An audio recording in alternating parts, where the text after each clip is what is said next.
the lion-hearted legend of football. In the grand theater of football, where legends are sculpted by moments of brilliance and sheer will, few names resonate with the same awe and admiration as Gabriel Batistuta. He was not just a striker, he was a force of nature, a poetic embodiment of power, grace, and passion.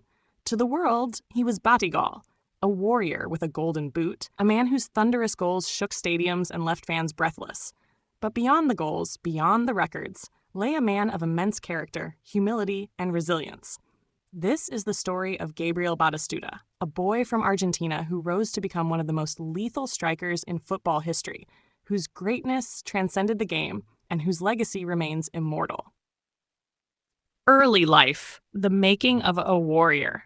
Born on February 1st, 1969 in Reconquista, Argentina, Gabriel Omar Batistuta was not destined for football, at least not at first.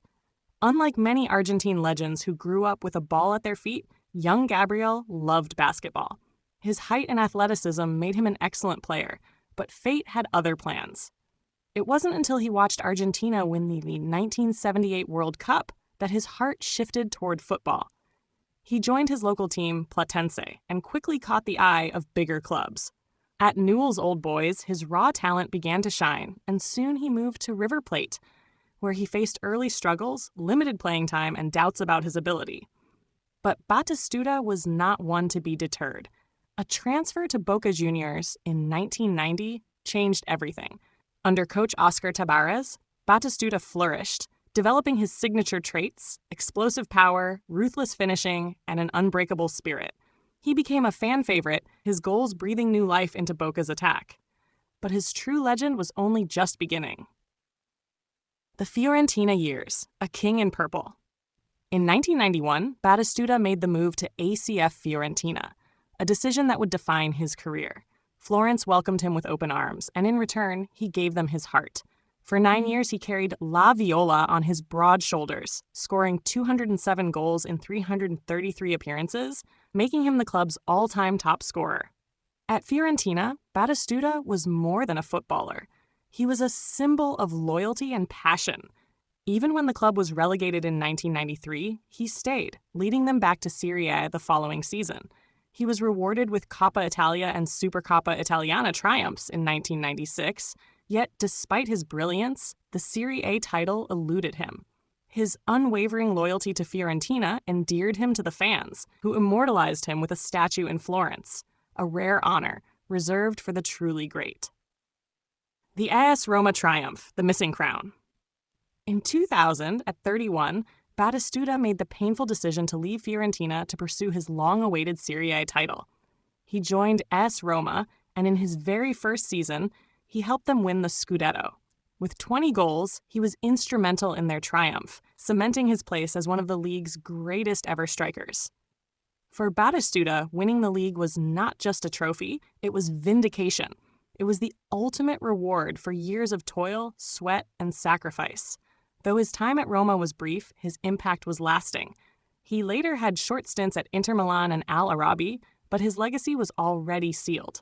Argentina, a national hero. While his club career was remarkable, Batistuta's contributions to Argentina were nothing short of legendary. With 54 goals in 77 matches, he was Argentina's all-time leading scorer for nearly 2 decades, until Lionel Messi eventually surpassed him. He was the only player to score hat tricks in 2 different World Cups, 1994 and 1998, a testament to his ability to rise to the grandest occasions. He led Argentina to 2 Copa America titles, 1991, 1993, and a FIFA Confederations Cup, 1992, making him one of the country's most decorated players. Yet, despite his heroics, he never won the World Cup. But in the hearts of Argentines, he was a champion, a warrior who fought for the Albiceleste with undying passion. The man beyond the goals. For all his greatness on the field, Batistuta was a man of humility and grace. He never sought the limelight. He never played for personal glory, but for the love of the game. His teammates admired him, opponents feared him, and fans adored him. However, his post-retirement years were marked by immense physical pain. His relentless playing style took a toll on his body, and he struggled with chronic ankle pain to the point where he once asked doctors to amputate his legs. Despite this, he faced his struggles with the same resilience that defined his career. Today, Batistuta lives a quiet life in Argentina, far from football's glamorous world. He dedicates his time to family, his cattle ranch, and charity work. His name may not dominate headlines anymore, but his legacy is eternal. Legacy, the lion never forgets. Gabriel Batistuta was a striker like no other. He was raw power wrapped in elegance, a gladiator whose every goal told a story of passion, precision, and perseverance. His name is etched in football history alongside the greatest: Pelé, Maradona, Ronaldo, Messi.